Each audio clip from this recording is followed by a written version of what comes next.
Well, we're up and going. We got the planter running. I'm out here in the field. We've got about 77, 78 acres in so far. We started just a few hours ago, so we're cruising along. Got the neighbor out there putting some urea down. That's what we put down yesterday. That's their nitrogen. So I imagine they'll be out here to dig that field, dig that nitrogen in here in probably 30 minutes to an hour. They'll dig that in and probably start planting it tonight.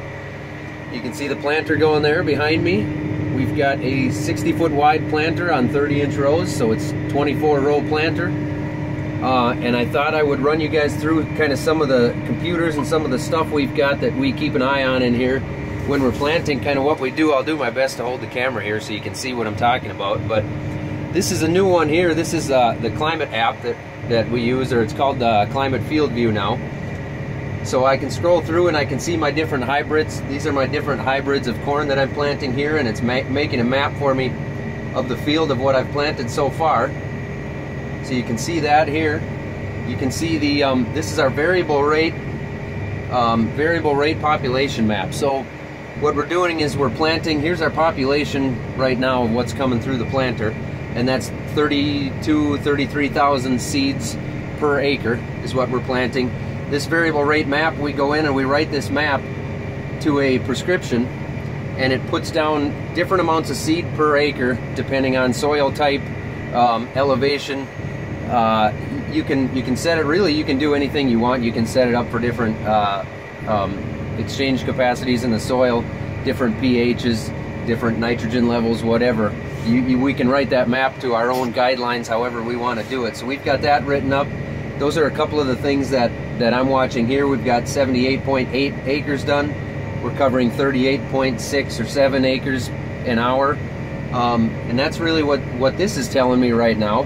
There's some other cool stuff on there that you'll see later on, but that's kind of what I'm watching while I'm planting. Down here, there isn't a whole lot on this one. This is kind of the controls for the planter, but as far as, or the controls for the tractor, it runs the hydraulics, different things like that, gives me the monitors for the engine, but there's not really anything that I'm doing that I see that through this that the planter is doing. Everything the planter is doing is either on this monitor or this monitor. And this is the main monitor. This is our John Deere monitor. It's our 2630 monitor, and I can set my vacuum pressure here. So the vacuum pressure will help control the consistency of the population, which is the seeds per acre. This is our target population on different sides of the planter. This is our actual. This line right here is if the population is perfect. We're always a little bit above or below that. Move it in so you guys can see it a little better there. This is the acres we've got done. We can scroll through here and look at a few different things. What happened there was one of the row units just hit a bump, and the population got way off on that row for a little bit there. Happens quite a bit. Nothing you can really do about it, and it isn't a big deal. This is our vacuum pressures here. We've got 2 different vacuum pressures. The population here is changing because our target population changes as we go across the field. That's part of that variable rate. So every time that number jumps, that target jumps, it shows that the population is off because it takes the planter a few seconds to adjust. That's all it is. That's really no big deal either, but I figured you guys were noticing that. So this will show us all kinds of different things. This is our downforce on the different rows. Lets us know how much down pressure we've got on the rows. We like to keep an eye on that because it's changes a little bit with different fields, different compaction, different consistencies in the dirt. It'll change a little bit. For the most part, once you get close on that every spring, I won't change it a whole lot. This will show our doubles and skips. We want each seed to be singulated as much as we can. So we want a seed every 6 inches or 6.2 inches, depending on what we're planting for our population. And this shows us our doubles and our skips. There again is the perfect line. Getting to the end of the field here, so cross the line, lift it up and turn around.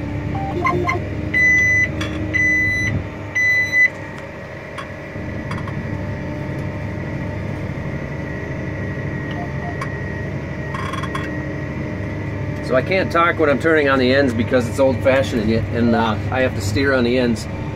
Once I get done turning on the ends, I hit my auto steer button here and it beeps at me and it shows me, get the pesky steering wheel out of the way, it shows me that this is all green now, so I'm on auto steer, and that will steer me to the other end of the field in a perfectly straight line. Right now I've got it set at 90 degrees, so I'm going straight east and west with the earth. And if everything is correct, that is supposed to be sub-inch accuracy, within an inch. Because of the hills and everything behind us, we got a long hitch and everything. Because of all that, it's never entirely accurate, but it knows where we're at anyway. There's a globe on top of the tractor, and it's got the ability to be sub-inch. So anyway, back to the doubles and skips. This shows our singulation right now is 98%. So that's telling me that 98% of the seeds are singulated just right. There's not two of them right next to each other, and there's not a skip where we've got 12 inches between seeds. This shows us our ride quality. We've got 5 sensors on the planter, and the higher the bar, the better. So we've got a pretty good ride quality going on there right now. Just checking that row. Ride quality is good. My downforce is flashing here. It's showing that my downforce is a little bit lower than what I've predetermined that I want it set at. I think it's pretty good, but to change it, we can go in here, bump it up to whatever number we want. We've got it on 20-pound differences, so we'll bump it up 20 pounds and see how it does. But that's a little bit about what we've got in here. This is our numbers here. So we've got it set at 5.2 miles per hour here. I've got the tractor set to drive 5.2 miles per hour. That's what I want to stay at right now. And I'll change that a little bit throughout the day. But we can adjust it right here with the clicker. So I bumped it up to 5.4.